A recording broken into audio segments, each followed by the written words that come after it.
주님 감사합니다. 오늘도 주님의 말씀을 들을 때 성령께서 우리 마음에 이해되지 않는 부분에 지혜와 계시의 영을 주시고 우리의 삶이 주님이 주시는 안식 가운데 하루하루 확장되게 하여 주옵소서. 감사하며 귀하신 예수님의 이름으로 기도합니다. 아멘. 자, 오늘은 그리스도를 의식하는 것이 생명을 가져다 줍니다. 2021년 7월 18일 싱가포르 주일 메시지를 가지고 여러분과 같이 묵상을 해보도록 하겠습니다. 자, 우리 존재의 모든 부분에서 하나님의 부활 생명, 즉 조의 생명을 누리는 것이 하나님의 참 마음입니다. 그래서 요한 3서 2절 사랑하는 자여 내 영혼이 잘된 같이 내가 범사에 강건하기를 내가 간구하노라. 우리의 몸의 형통을 말하고 있죠. 사실 우리의 모든 것은 우리의 혼적인 영역에서 시작됩니다. 어떤 생각을 가지고 있느냐에 따라서 우리의 외적으로 나타나는 성공은 우리 삶에 나타난 뿌리에 혼의 영역과 연관되었다는 부분이 많이 있죠. 너무나 유명한 영혼 몸의 계시가 있죠. 이 세 부분은 서로 영향을 받고 있습니다. 한 부분도 무시할 수 없는 부분이죠. 육체의 몸에도 눈이 있는 것처럼 우리 마음에, 즉 우리의 영에도 눈이 있습니다. 우리 육신의 눈으로 볼 수 없는 것이 우리의 영의 눈이죠.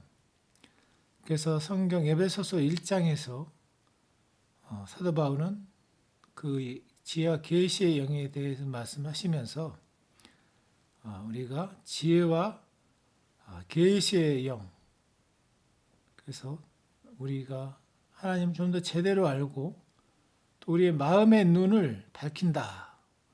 마음의 눈을 밝게 해주는, 우리가 이 육체의 눈에 염증이 있거나 또 불편하면, 질환이 있으면 굉장히 고통스러운 것처럼 우리 마음의 눈이 밝혀지지 않으면, 즉 다른 것들로 인해서 영향을 받게 되면 우리는 참 하나님이 우리의 부르심이 뭔지, 또 그분이 우리에게 주신 풍성함이 뭔지 참 바르게 주님을 배워갈 수 없습니다.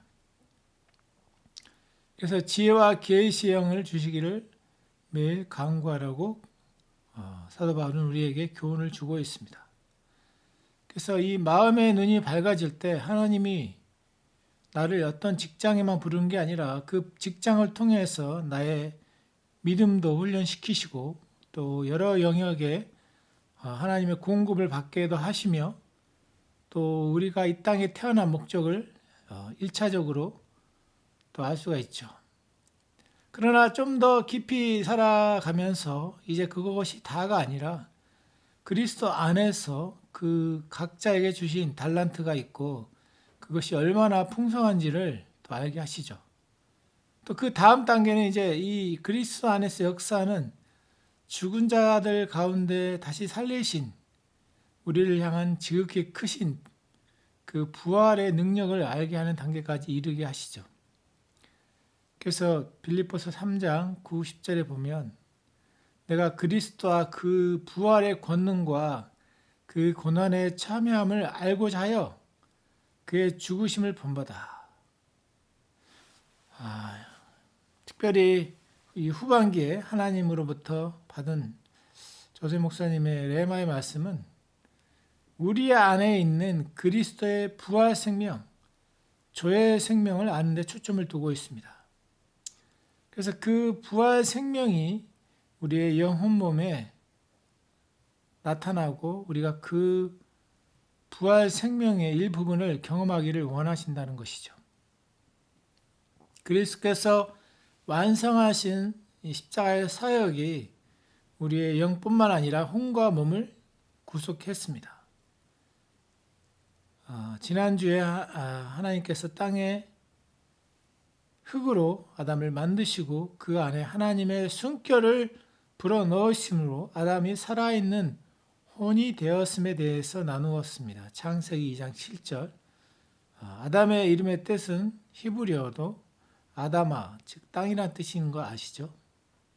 그래서 하나님께서 사람을 땅의 흙으로 만드시고 아담, 즉 땅이란 이름을 지으신 이유는 사람으로 하여금 겸손의 중요성을 상기시키기 위함이었습니다. 즉 하나님께서 그의 창조주가 되시고 그를 돌보시는 아버지가 되시며 그가 필요한 모든 것을 공급해 주시는 분이 된다는 것을 상기시켜 주면서, 그래서 사람이 자기 자신을 의지하면 안 된다는 것을 일깨워 주는 것이죠.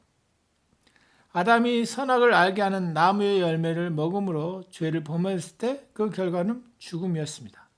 죽음은 죄의 결과입니다. 히브리어 원어로 보면 이 사실이 좀 설명 잘 되어 있는데, 창세기 2장 17절에 선악을 알게 하는 나무의 열매는 먹지 말라. 내가 그것을 먹는 날에는 죽어가다가 반드시 죽으리라. 좀 더 그 YLT 성경은 좀 더 세밀하게 번역을 했습니다. 죽어가다가 반드시 죽으리라. 좀 더 명확해지죠, 뜻이. 그래서 아담은 930살에 죽었죠. 930살. 아담의 몸이 죄를 범한 즉시 죽지는 않았지만 그의 영은 하나님을 향하여 죽게 되었고 죽음은 죄를 범한 그날 시작되었습니다. 그리고 이 죽음은 서서히 그의 감정과 그의 몸에 영향을 끼치게 되었습니다. 하나님께서는 우리를 영혼, 몸 세 부분으로 만드셨습니다. 어떤 이들은 우리가 거듭났을 때 영만 거듭나고 혼과 몸은 그 구속의 혜택을 누리지 못한다고 생각합니다. 앤드루 홈맥 그 영혼 몸에서도 영은 육체까지 영향을 가지 않는다고 이렇게도 표현하는데, 이 부분은 좀 더 교제가 나눠야겠지만 몸까지도 혜택을 누릴 수 있다는 것이죠. 그러나 우리는 예수님의 부활 생명이 우리의 생각과 감정, 신체까지도 관여할 수 있다는 것을 배우고 있습니다. 아담이 죄를 범했을 때 죄는 이 세상에 질병과 재난, 죽음을 가져왔습니다.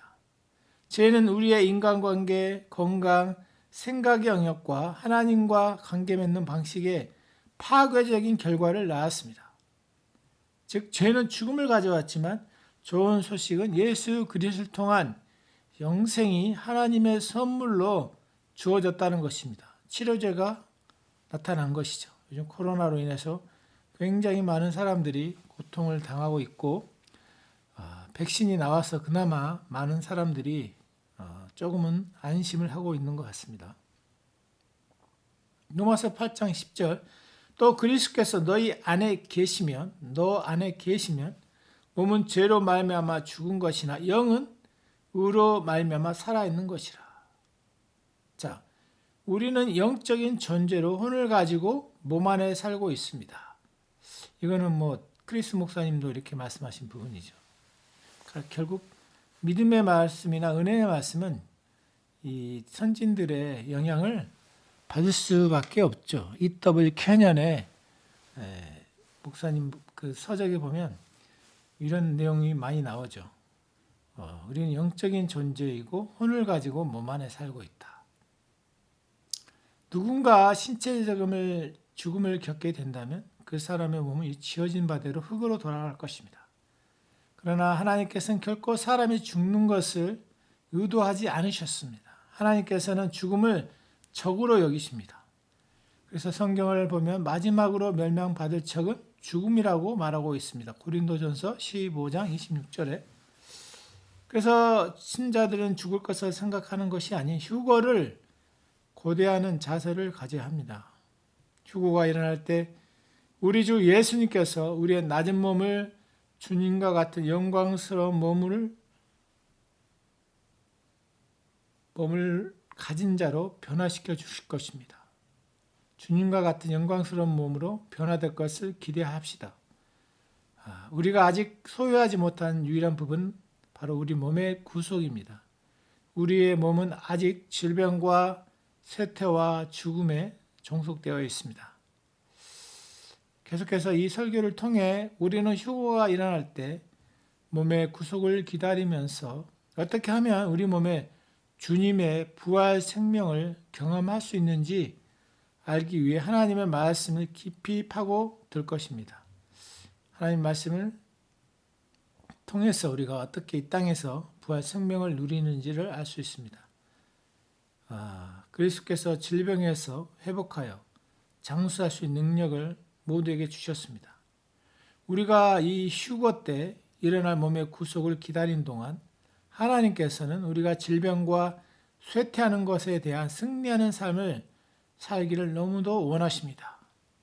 자, 여러분이 부모가 되면 자녀가 잘 되기를 원하는 게 부모의 기본적인 본성이죠.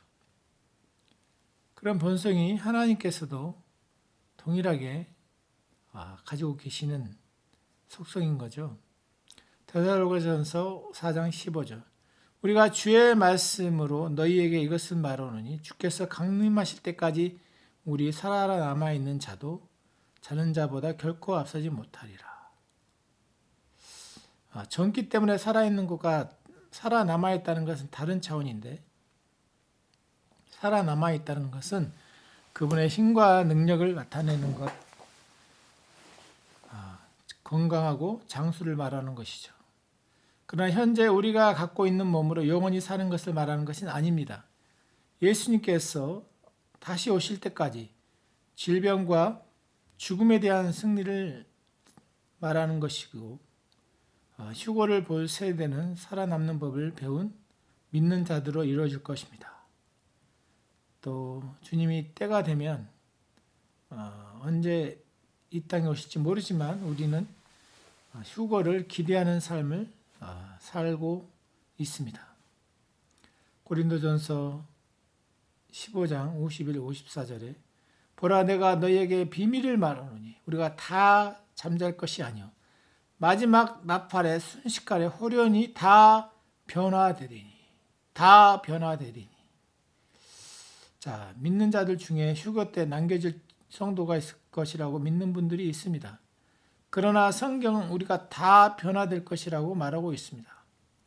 휴거가 일어나기까지 모든 질병과 우울함, 파괴적인 것들에 대한 승리가 있습니다. 하나님께서는 살아남게 하는 능력 안에서 살아가는 방법을 좀 더 계시해 주고 계십니다. 우리가 이 땅에서 그리스도 안에 있는 우리의 의를 의식할 때 그분의 생명이 우리의 몸과 혼을 계속해서 온전케 하실 것이라는 사실입니다. 의에 대한 계시가 주어지는 곳에는 부활 생명이 흐릅니다.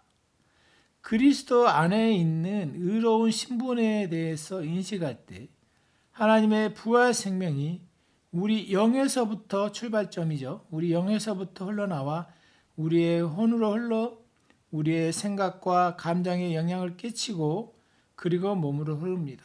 이 영의 혈액순환 같죠?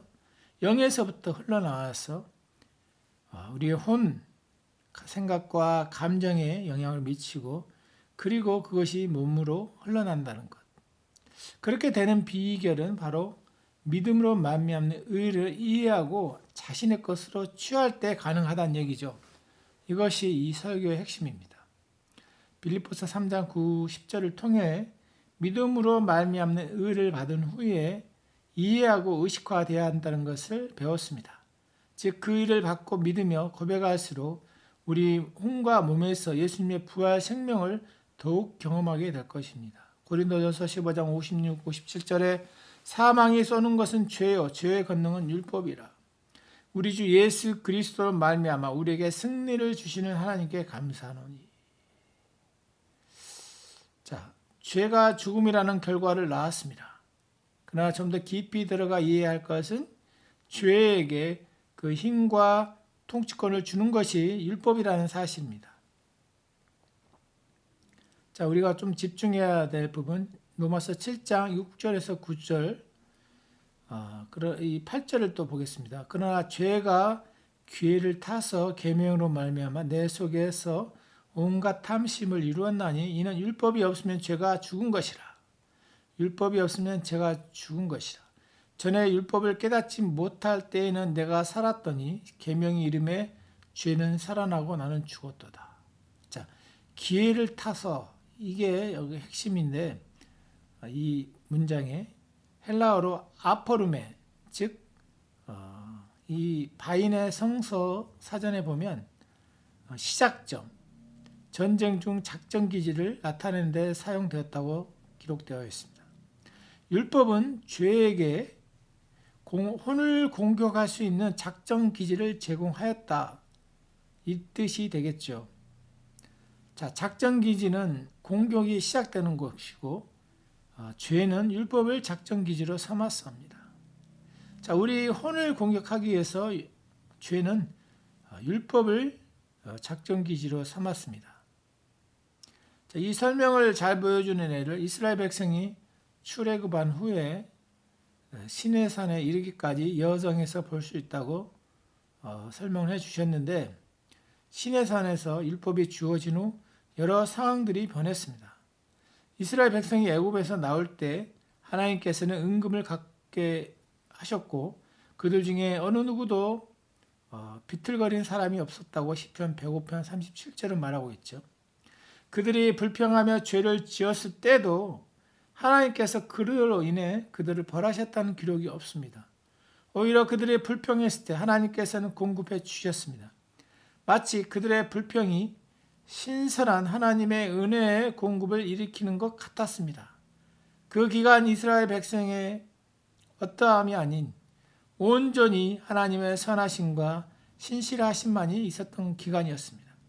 하나님께서는 이스라엘 백성에게 매우 가까이 계셨습니다. 이스라엘 백성의 죄는 하나님을 그들에게 떠나게 하지 못했습니다. 이스라엘 백성의 죄가.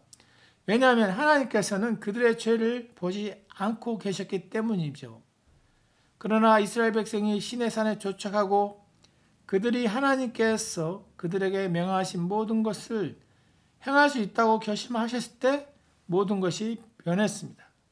그들 자신의 능력으로 할 수 있는 것이라고 결단하자 하나님께서는 그들에게 율법을 주셨고 그때부터 이스라엘 백성이 불평했을 때는 죽게 되었습니다. 하나님께서는 결코 사람이 거룩해지기 위해 율법을 주시지 않았습니다. 율법은 사람의 죄를 드러내고 자신의 노력으로 의로워질 수 없음을 나타내기 위한 것이었습니다. 로마서 3장 20절. 율법은 의롭고 거룩하지만 사람을 거룩하고 의롭게 할 수는 없습니다. 그래서 로마서 7장 9절에 전에 율법을 깨닫지 못했을 때에는 내가 살았더니 율법 없을 때 내가 살아있었는데 율법이 이름에 계명이 이름에 죄는 살아나고 나는 죽었도다. 자, 마귀는 성숙한 성도는 죄를 지을 수 있도록 직접 유혹할 수 없다는 것을 알고 있습니다. 그래서 마귀는 율법을 사용해서 성도의 삶에서 죄에 대한 욕구를 일으키려 합니다.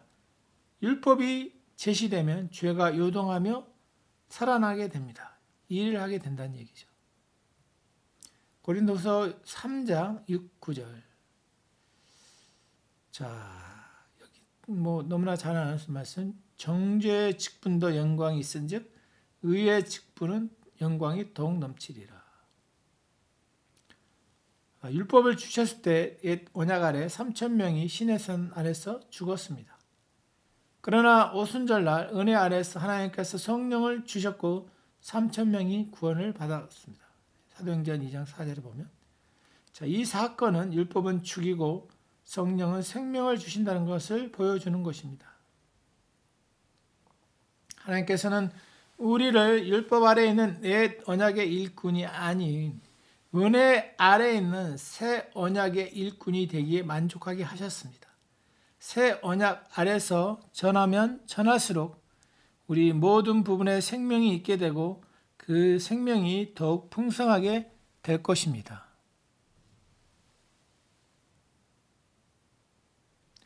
돌에 써서 새긴 죽게 하는 율법의 정운의 직분, 즉 정죄의 직분, 결국 십계명을 말하죠. 오직 십계명만이 돌에 기록되었기 때문에 여기서 율법이 죽음과 정죄의 사역을 한다는 것을 바울은 명확히 말하고 있습니다. 자, 이 죽음의 직분에도 영광이 있었다면 영의 직분은 얼마나 더 영광이 있겠습니까? 마귀의 전술은 종교의 영으로 나타나 우리에게 율법을 지키라고 말하는 것입니다. 마귀는 부흥이 일어나지 않는 것은 율법을 전해지지 않았기 때문이라고 말하면서 은혜를 전하는 것은 사람들로 하여금 죄를 짓게 하는 허가증을 주는 것이라고 말하고 있습니다. 마귀가. 그러나 이는 사실과 거리가 먼 얘기죠. 율법이 죄의 능력이 되기 때문에 마귀는 우리로 하여금 율법을 지킴으로 보다 영적으로 될 수 있다고 생각하게 만듭니다. 그래서 우리의 신앙생활이 율법을 지키려고 하는 내면의 깊은 뿌리를 한번 점검해 봐야 됩니다. 그래야 우리가 은혜가 아닌 율법 아래 우리가 매여 있을 수 있기 때문에 아직 쓴뿌리나 분노 그 외에 다른 부정적인 감정과 나쁜 습관들이 당신 삶에서 현재 일어나고 나타나고 있다면 아마 어느 부분에선가 당신 마음에 율법을 지키려고 하는 숨은 동기가 숨어 있을 수 있습니다. 다음과 같은 생각을 하게 된다면 그것은 당신이 율법 아래 있다는 것을 보여주는 증상이라고 할 수 있습니다. 나는 좋은 부모가 아니야. 나는 좋은 가장이 아니야. 나는 좋은 엄마로는 실패했어. 이런 생각들은 당신이 공급받는 것이 아니 좋은 부모, 좋은 가장, 좋은 어떤 걸로 대하다는 요구를 받는 느낌을 들게 한다는 생각이죠. 즉 율법은 당신이 요구받는 느낌이 들게 합니다. 그러나 미세한 차이로 은혜는 하나님으로부터 충분한 공급을 받고 있다는 확신을 갖게 하십니다. 율법은 죄로 인해 파산한 사람에게 의나 선한 행실을 요구합니다. 그러면서 그 사람을 돕기 위해서는 손가락 하나 까락하지 않습니다. 율법은 요구를 하지만 그 요구사항을 지킬 능력이 없는 것이죠. 율법은 모세를 통하여 주어졌지만 은혜와 진리는 예수 그리스도로 말미암아 왔습니다. 은혜는 가장 받을 자격 없는 자에게 의를 선물로 주기 위해 직접 왔습니다. 오늘날 우리의 의는 예수 그리스도라는 아름다운 사람 안에 있습니다.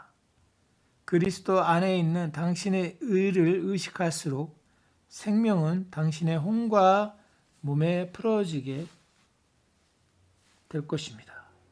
할렐루야.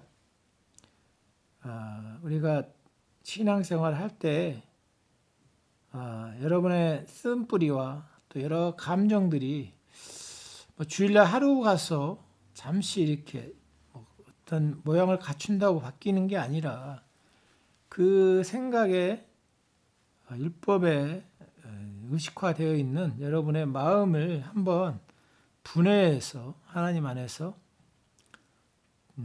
점검받는 기회가 되시기를 축복드립니다. 그리스도 안에 있는 당신의 의에 대한 계시는 당신의 삶의 모든 죽은 영역에 기능하지 않는 영역의 생명을 가져다 줄 것입니다. 자, 아담이 에덴 동산에서 죄를 범했을 때 하나님께서는 너는 죽어가다가 죽게 될 것이라고 말씀하셨습니다. 몸은 비록 그날 바로 죽지 않았습니다. 아담은 930살을 살고 죽었습니다. 창세기 5장 5절에. 마찬가지로 그리스도 안에서 우리가 하나님의 의라는 진리를 알았다고 해서 그 결과가 바로 우리의 혼과 몸에 나타나는 것은 아닙니다. 때가 되면 그 진리의 결과는 여러분의 생명과 여러분의 건강으로 외적으로 드러날 것입니다.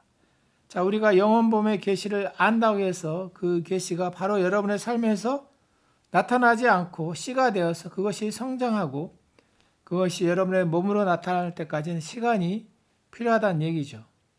성장의 필요성이 있는 것입니다. 자, 우리가 앤드루 워맥 설교를 반제경 전도사를 통해 듣고 또 믿음의 말씀사 서적으로 듣고 있지만 그 말씀에서 말하는 그 가르침으로 우리의 삶이 변화되지는 않는다는 얘기죠. 시간이 걸리고 또 그 과정 가운데 여러분 안에 있는 것들이 정리되어지는 그런 과정을 통해서 또 이론이 아니라 실제 삶 속에서 부딪혔을 때 여러분이 그동안 해왔던 삶의 스타일이 바뀌지 않으면 그것들은 결국 그 씨 뿌리는 비유의 4가지 밭의 종류처럼 좋은 땅, 은혜로 인해서 여러분의 삶이 전환되어지지 않는다면 결국 열매를 맺는 때까지는 굉장히 어려울 수 있습니다. 아담이 살던 시기에 살았던 사람들은 수백 년을 살았습니다. 죄가 없어서 그렇게 산 것은 아닙니다. 죄는 아담이 선악을 알게 하는 나무의 열매를 먹었을 때 들어왔습니다. 그렇다면 그때와 지금의 차이는 무엇일까요? 무엇이 죽음에 이르게 하는 죄의 영향력을 오늘날에는 이토록 크게 만들었을까요? 자, 로마서 5장 12, 14절에 말합니다. 그러므로 한 사람으로 말미암아 죄가 세상에 들어오고 죄로 말미암아 사망이 들어왔나니 이와 같이 모든 사람이 죄를 지었으므로 사망이 모든 사람에게 이르렀느니라. 죄가 율법이 있기 전에도 세상에 있었으나 율법이 없었을 때에는 죄를 죄로 여기지 아니하였느니라. 그러나 아담으로부터 모세까지 아담의 범죄와 같은 죄를 짓지 아니한 자들까지도 사망이 왕노릇하였나니 아담은 오실자의 모형이라. 자, 문제는 죄를 알게 되는 것에 있습니다. 율법은 죄를 알게 해주죠. 율법이 주어지기 전에 살았던 사람들은 죄라고 근거할 법이 없었기 때문에 자신들의 죄를 인식하지 못했습니다. 그리고 아담 이후로 하나님께서 속죄 제물을 주신 것도 있습니다. 아담 때부터 모세에 이르기까지 사람들은 하나님께 속죄 제물을 드렸습니다. 이는 동물이 죄를 지은 사람 대신 죽는 것입니다. 동물이 죄를 지은 사람 대신 죽는 이 속죄의 제물은 하나님께서는 죄가 죽음을 가져온다는 것을 아셨기 때문에 사람이 제물을 드림으로 그 생명을 연장할 수 있는 방법을 정해준 것이죠. 자, 율법이 있기 전, 율법이 아직 주어지지 않았고 그래서 율법이 주어지기 전까지 죄를 지은 사람은 장수했습니다. 율법은 죄를 알게 합니다. 죄에 대한 이해는 정죄감을 갖게 하고 그 정죄감이 바로 죽게 하는 것입니다. 믿는 자가 죄를 의식하지 않게 된다면 믿는 자의 신체적인 생명은 연장될 것입니다. 즉 정죄는 죽이지만 영은 생명을 줍니다. 정죄는 죽게 합니다. 그러니 당신의 삶이나 당신의 마음의 정죄를 받아들이지 마십시오. 당신 가족에게도 정죄하지 마십시오. 예수님의 공생의 기간 바리새인들이 잘못을 발견하려 했던 것처럼 사람이 율법 아래 있을 때 정죄하는 성향을 보이는 것 같습니다. 자, 은혜의 사역은 지속적으로 공급받고 있음을 의식하는 사역, 이 부분이 우리가 제대로 믿음 생활하면서 배우지 못했던 부분이죠. 하나님께로부터 계속해서 공급받고 있다는 것이 은혜를 의식하는 것입니다. 금요 모임 때 기도하면서 하나님이 영으로 주셨던 내마의 말씀은 우리가 돈이 없어서 못 사는 것들이 아닌 우리가 어떤 것에 대한 분명한 목표, 그것들이 정해지지 않음으로 인해서 우리가 원하는, 진정 원하는 물건이 되었던 어떤 비전이 되었던 그런 것들에 대한 문제점을 보여주셨는데 결국 우리가 그것을 사야겠다는 명확한 그림, 구체적인 소망, 그런 것들이 없기 때문에 우리가 공급을 받지 못한 부분이 많이 있는 부분들을 개인적으로 계시해 주셨습니다. 그러면서 그게 맞구나 이런 것들을 경험하게 됩니다. 우리 삶에 자신이 제한하는 부분들이 너무나 많이 있다면 그런 부분들을 투명하게 공급받는 위치에 놓으시고 하나님이 나에게 가장 필요한 것을 주시는 부분으로 인식하고 그것을 선택하라는 것입니다. 먼저 돈이라는 어떤 이것이 돈이 없어서라기보다 물론 돈이 없을 수도 있습니다. 그러나 그것을 갈망하는 그림을 명확하게 가지고 있으면 돈은 여러 방향을 통해서 흘러 들어오게 되어 있다는 사실이죠. 그래서 우리가 하나님의 공급을 제한하는 부분이 너무나 많이 있는 것들을 깨닫게 하셨습니다. 우리의 생각과 계획으로 어떤 것들을 제한하지 마시고 하나님의 일하심을 우리가 기대하면서 우리 삶이 정리되어지는 영적으로 질서가 잡혀지는 삶이 여러분의 삶 가운데 일어나기를 원합니다. 하나님께서는 그분의 사람들이 어떤 종류의 죽음이나 스트레스나 불안, 우울, 부정적인 감정들, 대인 관계 깨짐 이런 것들을 겪게 되는 것들을 원치 않습니다. 이런 것들을 원치 않으신다는 것이죠. 근데 그런 것들을 겪고 있는 것은 우리가 우리의 의식, 혼의 영역에 잘못된 부분이 너무나 많이 있기 때문에 우리 스스로 그런 감정에 갇히게 되는 부분들을 말씀해 주십니다. 또한 죄를 의식함으로 인해 하나님의 사람들이 일찍 죽게 되는 것도 원치 않으십니다.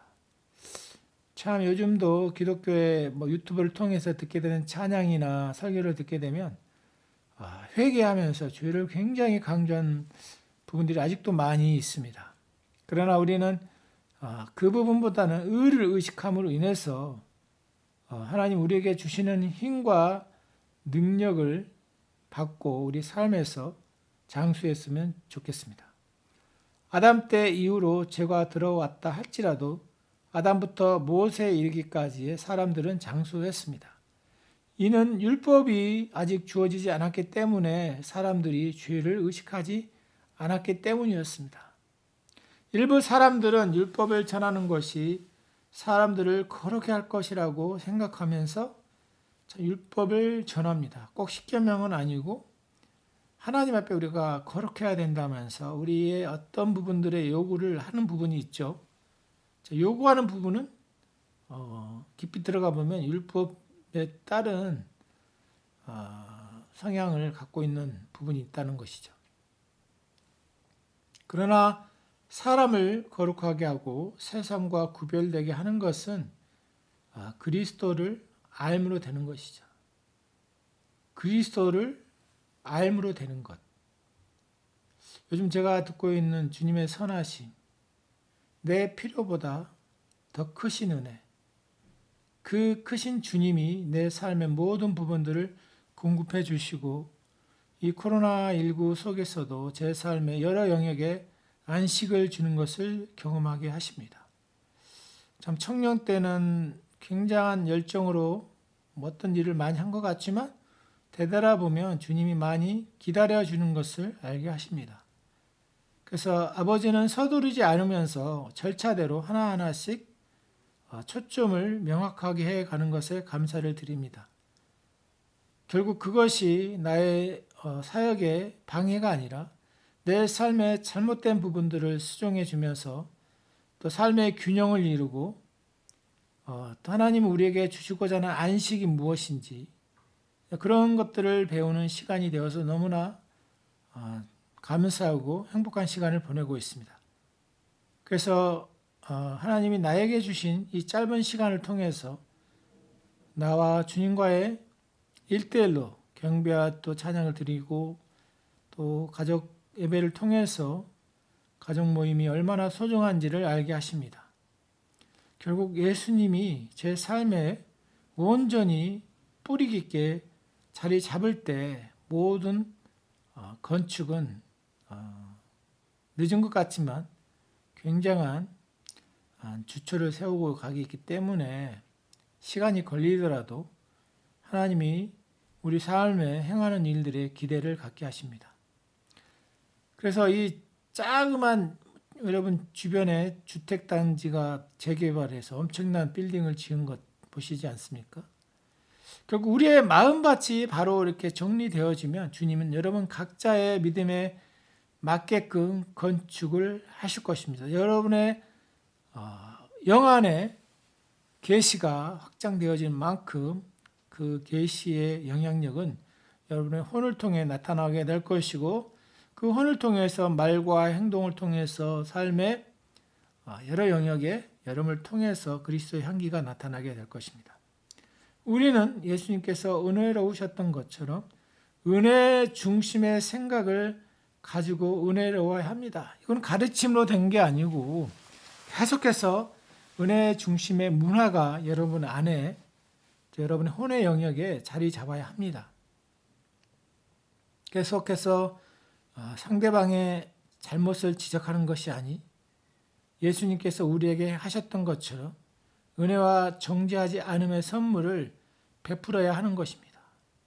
함께 모일 때 가족들을 참 지적하기 쉬운 우리의 본성이 있는데 이런 것들이 제가 많이 참 잘려지고 아내가 참 부드러워졌다고 놀라고 있는데 결국은 그런 모든 것의 변화는 내가 주님 안에서 그분의 사랑을 공급받고 있다는 것과 아버지가 원하는 것이 무엇인지 의를 의식하는 것이 무엇인지 은혜 중심의 생각이 무엇인지 그것이 머리가 아닌 여러분의 혼의 생각과 감정 또 여러 엉망인 상황에서 이 말씀에 대한 의의 계시가 빛을 발할 때 어둠은 떠나가고 그곳에 질서가 있게 될 것입니다. 목욕하기 전에 우리 몸에 더러운 것들을 깨끗하게 할 수 없듯이 예수님께 나아가기 전에는 순수하게 자발적으로 주님께 나아가기 전에는 우리 모든 죄를 없앨 수 없고 예수님을 받아들이면 예수님께서 당신의 죄와 잘못된 행동들을 다루시고 오직 그분의 은혜로 당신 삶을 안에서부터 변화시켜서 밖으로 드러나게 하실 것입니다. 오직 예수님만 있으면 된다는 얘기죠. 죄를 효과적으로 다루기 위한 유일한 해답은 예수 그리스도밖에 없다는 사실을 아는 것입니다. 할렐루야. 그래서 더 이상 어떤 정죄도 없다는 선물을 받고 죄와 질병과 죽음을 다스리라는 것이죠. 자, 율법이 주어지기 전에 사람들이 오래 살아있다는 것은 흥미롭죠. 시내산에서 율법을 받기 전 이스라엘 백성들을 살펴보면 이스라엘 백성들이 율법이 주어지기 전에 죄를 범하거나 불평하거나 투덜대도 누구도 죽지 않았습니다. 그들은 아브라함의 은혜 언약 아래 하나님의 넘치는 사실 호의 가운데 살고 있었습니다. 그러자 시내산에서 율법이 주어지자 이제 그들이 불평했을 때 죽음이 찾아옵니다. 자, 무슨 차이 때문일까요? 지금도 그들은 율법 아래 있기 때문에 그들의 행위들은 율법에 따라 판결되어져야 합니다. 그리고 그 결과는 죽음입니다. 죽음은 바로 다음 사실로 인해 율법과 함께 하게 됩니다. 바울이 갈라디아에서 말했습니다.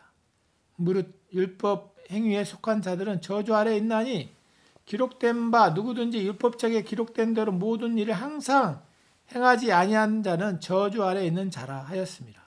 갈라디아서 3장 10절에 모든 일을 항상 행하지 않느냐. 율법은 완벽을 요구합니다. 율법의 한 부분이라도 어긴 사람에게 어떤 여지도 없습니다. 율법의 모든 부분을 지켜야만 하고 만일 하나라도 어겼을 시에는 율법 모두를 범한 것이 된다고 말하고 있죠. 야고보서 2장 10절에 율법 아래서는 우리의 최선의 노력이 아무것도 아닌 것이 될 수 있습니다. 나무에 달린 자마다 저주 아래 있는 자라 기록되었기 때문에 갈라디아 3장 13절에 그리스도께서는 율법의 저주에서 우리를 구속하기 위해 우리를 대신하여 저주를 받으시는 최고의 값을 지불하셨습니다. 그리스도께서 우리를 대신해 십자가에서 저주와 형벌을 받으셨으므로 우리는 더 이상 율법과 그에 따른 결과에 묶이지 않게 되었습니다. 율법의 반대는 믿음입니다. 이제 우리는 율법이 아닌 믿음으로 살아갑니다. 할렐루야. 로마서 1장 17절 삶의 한 방식으로 믿음을 말할 때 언급되어지기도 하죠. 복음에는 하나님의 의가 나타나서 믿음으로 믿음에 이르게 하나니 기록된 바 오직 의인은 믿음으로 말미암아 살리라 함과 같으니라. 자, 예를 들어서 재정적인 부분에서 하나님을 신뢰할 때 그것은 믿음으로 살고 있는 것을 보는 것입니다. 그러나 로마서 1장 10절 말씀을 헬라어 원문으로 보면 이 구절의 문장 구조상 초점이 다른 부분에 있는 것을 볼 수 있습니다. 새 영어 번역의 New English Translation에 보면 믿음으로 의로워진 사람들은 살게 될 것입니다. 믿음으로 인해 의롭게 되어진 사람들은 살게 될 것입니다. 우리는 우리의 행실로 의로워지는 것이 아닌 그리스도께서 완성하신 사역으로 의롭게 되었습니다. 우리가 그리스도 안에서 하나님의 의가 되었다는 사실을 믿을수록 우리는 더욱 살게 될 것입니다. 우리가 스스로를 정죄할 때 그것은 우리 자신을 율법과 그에 따른 저주 아래 두는 것으로 그것은 죽음을 우리 삶에 받아들이는 것입니다. 당신 주변 사람들에게도 정죄를 뻗치지 않도록 우리가 주의해야 합니다. 정죄는 죽게 합니다. 율법은 죽음을 이끌도록 설계되었습니다. 그러니 당신 자신을 율법 아래 그만두십시오. 당신은 더 이상 율법의 심판 아래 살지 않게 되었습니다. 율법 아래 살지 않는다는 것이 거룩을 등한히 여기는 것을 의미하지 않습니다. 오히려 자신을 율법 아래 두지 않고 그리스도를 의식할 때 그리스도의 모든 아름다움과 그분의 영광을 볼 수 있게 되고 그렇게 그리스도를 보게 될 때 우리는 그리스도와 같은 형상으로 변화되어지고 거룩한 삶을 살게 될 것입니다. 고린도후서 3장 18절 우리가 다 수건을 벗은 얼굴로 거울을 보는 것 같이 주의 영광을 보며 그와 같은 형상으로 변화하여 영광에서 영광에 이르르니 곧 주의 영으로 말미암으니라. 참된 변화는 율법을 지키기 위한 우리들의 시도들로 이루어진 것이 아닌 주의 영광을 바라봄으로 되어집니다. 당신은 계속적으로 정죄감을 갖고 살고 있습니까? 우울증을 겪거나 우울한 생각들을 하고 있는 많은 사람들은 그들의 마음과 생각에 정죄감이 뿌리 내리고 있다는 것을 인식하지 못하고 있습니다. 정죄감이라는 못이 그들 안에 깊이 뿌리 박혀 있다는 것이죠. 자, 의사들은 몸의 많은 질병들은 사람들이 겪는 정신적, 감정적 스트레스 결과라고 말하고 있습니다. 스트레스를 받고 있다면 안식이 없다는 것이고 그로 인해 우리의 몸은 편안하지 못하고 질병으로 반응하게 되는 것입니다. 그러나 스트레스보다 더 깊은 뿌리가 있다고 성경은 말하고 있죠. 의학이 밝히는 것은 스트레스까지지만 스트레스보다 더 깊이 내려다가 보면 영적의 영역에 존재하는 것이 있는데 그게 정죄감이라는 것이죠. 아담의 삶에 가난, 질병, 죽음이 있기 전에 스트레스가 있었습니다. 아담이 선악을 알게 하는 나무의 열매를 먹는 순간 아담은 두려워졌고 하나님께 대해서 숨었다고 창세기 3장 10절을 말하고 있죠. 스트레스보다 더 깊은 뿌리는 두려움이고 그 두려움은 하나님께서 하지 말라고 하신 것을 행한 것에 대한 정죄감에서 비롯된 것이죠. 하나님께서 먼저 아담을 찾으셨습니다. 아담이 먼저 하나님을 찾지 않았습니다. 구약에서 나온 첫 질문은 하나님께서 아담을 향해 물으신 것입니다. 아담아 어디 있느냐? 창세기 3장 9절. 신약에서 나오는 첫 질문은 그 해답을 제시합니다. 유대인의 왕으로 나신 이가 어디 있느냐? 마태복음 2장 2절. 자, 창세기에서 나오는 처음 네 단어는 태초에 하나님이 천지를 창조하심으로 나타냅니다. 그리고 창세기의 마지막으로 나오는 네 단어는 애굽에서 입간 이 요셉의 삶으로 죽음을 나타냅니다. 애굽은 우리가 살고 있는 세상을 상징적으로 말하고 있죠. 자, 이것은 세상이 결국 우리에게 줄 수 있는 것은 최상의 것이 죽음이라는 것을 의미합니다. 세상은 의학을 통해 할 수 있는 생명을 개선하려고 하지만 물론 많은 도움을 주고 있지만 죽음을 없애지는 못하고 있습니다. 과학으로는 죄에 대한 더 깊은 문제를 다룰 수 없습니다. 죄의 뿌리는 정죄감이나 죄를 의식하는 것입니다. 죄의 뿌리, 정죄감이나 죄를 의식하는 것이 우리의 삶의 스트레스가 뿌리 내리게 하고 그 스트레스로 인해 질병과 죽음이 우리 몸에 나타나게 되는 것입니다. 우리는 죄는 작전기지 없이 작동하지 않는다는 것과 왜 우리 자신을 율법 아래 두지 않는 것이 중요한지를 배웠습니다. 자신을 율법 아래 두었다는 것은 요구받고 있다는 의식과 함께 율법대로 살지 못한 것에 대해 스스로를 정죄하는 모양으로 나타나는 것입니다. 그러한 것들을 없애기 위한 열쇠는 계속해서 은혜의 메시지를 듣는 것이죠. 복음의 진리를 계속 들음으로 자유케 될 것입니다. 할렐루야. 우리가 우리 삶에서 우리 자신을 잘 은혜 문화 안에 두는 게 굉장히 중요하다는 것을 배웠습니다. 하늘에 계신 아버지, 주와 구원자이신 아버지 아들을 예수 그리스도를 선물로 주심에 감사드립니다. 그리스도께서 저의 죄를 위해 죽으시고 제가 그리스도 안에서 의롭게 되었을 때 그리스도를 죽은 자 가운데 다시 살리신 것으로 인해 감사드립니다. 예수 그리스도는 저의 주가 되시고 구원자가 되십니다. 아버지, 저는 영원히 구원받게 하심에 감사드립니다. 저의 모든 죄는 용서되었고 이제 저는 그리스도 안에서 하나님의 의가 되었습니다. 아멘. 우리 삶에서 죄책감을 갖게 하거나 자신을 형편없게 느끼게 하는 부분이 있죠. 압박감이나 요구받는 느낌을 갖게 하는 또는 완수해야 하는 역할이나 책임이 있는 부분이 있죠. 또 충분히 만족스럽게 해내지 못한 것으로 인한 두려움도 있죠. 자, 우리의 대부분 부정적인 감정과 함께 살면서 그런 감정들을 삶의 일상적인 부분으로 받아들이도록 세상은 가르치고 있습니다. 부정적인 감정들에 사랑하는 사람들에게 쉽게 성질을 내는 것으로 인해 죄책감과 그런 나쁜 습성을 극복하지 못한 것으로 인해서 수치감, 또 직장에서는 업무 수행에 대한 불안감, 또 좋은 남편이나 아내, 부모가 되지 못한 부족함 등이 있을 수 있습니다.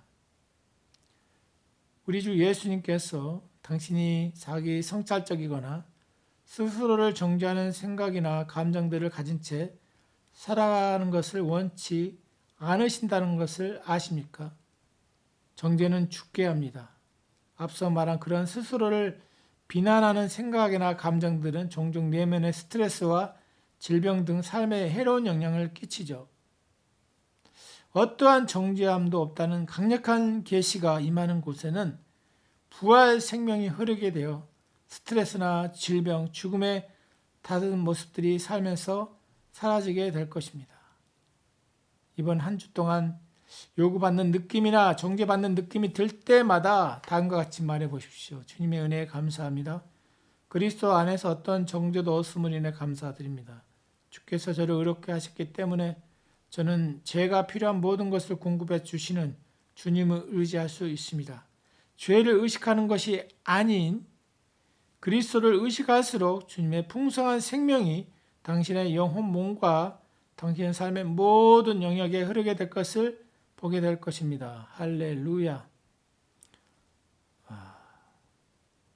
당신이 그리스도 안에서 하늘에 속한 모든 신령한 축복으로 복 받았듯이 이번 한 주도 주께서 아브라함의 축복과 신명기 28장의 축복으로 당신을 축복하십니다. 주께서 당신을 향하여 그 얼굴빛을 발하시고 당신과 당신이 사랑하는 사람들에게 이번 한 주도 호의를 베푸십니다. 이번 한 주 많은 호의의 문들이 당신을 향해 열릴 것입니다. 주님께서는 그 얼굴을 당신을 향하여 대사 당신과 당신이 사랑하는 사람들을 모든 위험과 코로나19 바이러스와 그것의 모든 변종에서 지키고 보호하십니다. 주께서는 당신을 지키시고 보호하시는 분이십니다. 주께서는 당신을 향하여 그 얼굴빛을 발하시고 당신에게 미소 지으며 호의를 베푸시고 샬롬의 온전함과 평안을 주십니다. 주 예수 그리스도 이름으로 기도합니다. 아멘.